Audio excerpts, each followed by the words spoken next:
في الواقع ان النظرة العامة للفنون التشكيلية هي ما زالت حتى اليوم من قبل كثيرين هي نظرة محدودة وغير موضوعية. فالبعض بيرى ان الفنون التشكيلية هي مجرد شغل للوقت الفراغ ومجرد مضيعة للوقت. وفي الواقع ان ده يعني خطأ كبير، لان الفنون التشكيلية لها دور كبير جدا ومهم جدا في التنمية المجتمعية بشكل عام، سواء الفنون يعني بشكل عام والفنون التشكيلية بشكل خاص. فمن خلال الفن التشكيلي على سبيل المثال احنا ممكن نربي أجيال، يعني بنستخدم الفن كأسلوب من أساليب التربية أو كنمط من أنماط التربية، لأن الفن بيؤدي إلى تعديل السلوك وتغيير السلوك بأشكال متعددة.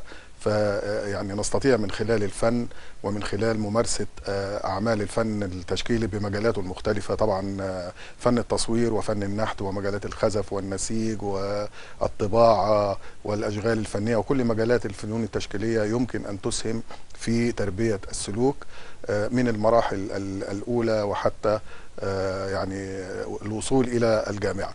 فالفن التشكيلي له دور مهم جدا في العملية التربوية.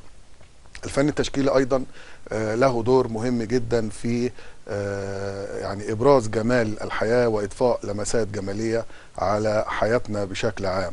فلما بنعمل تمثال، لما بنعمل جدارية في الشوارع، لما بنقوم بتهذيب حدائق، كلها أعمال تشكيلية بتضفي لمسة جمالية، ويمكن بتقاس الحضارات بوجود الفن في الميادين وفي الشوارع وفي الأماكن المختلفة اللي ممكن تضيف أو تضفي لمسة جمالية على حياتنا.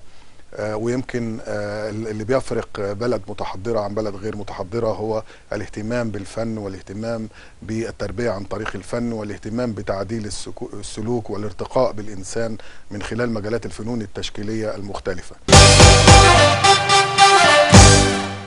الفن أيضا يمكن أن يسهم في اكتشاف بعض الأمراض النفسية عند البعض، يعني ممكن من خلال الرسوم والألوان واختيار عناصر معينة واستخدام ألوان معينة وبمعرفة المتخصص لدلالات اللونية، فاللون الأحمر بيعبر عن كذا والأزرق بيعبر عن كذا، كل لون وكل شكل له دلالة نفسية معينة، وبالتالي يستطيع المتخصص أن يعني يشخص أمراض معينة نفسية من خلال الفن.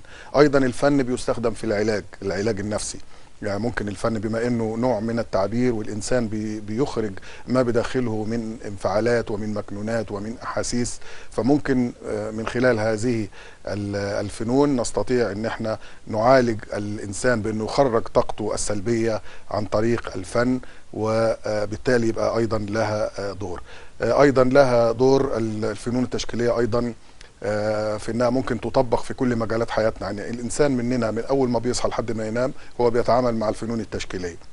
فالملبس اللي احنا بنلبسه، اللي بيختار قميص، اللي بيختار بنطلون، اللي بتختار جيبه او بلوزه او حذاء او حاجه او اي شيء بيرتديه الانسان هو مجال الفنون التشكيليه. فاحنا بالفعل بنتعامل مع الفنون التشكيليه منذ الصباح وحتى المساء بشكل دوري. الفنون التشكيلية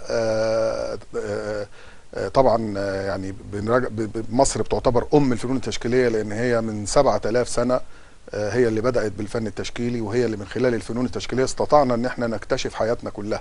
يعني لما حجر رشيد اللي ترجم ده كان فن تشكيلي، دي كانت قطعة نحتية او نحت بارز، فاستطعنا ان احنا نكشف العلوم والفنون والتطورات المختلفة اللي عرفها المصري القديم، واللي ادت بعد كده الى الكثير من التطورات في الحياة العامة. فبالفعل الفنون التشكيلية مهمة جدا في التنمية المجتمعية.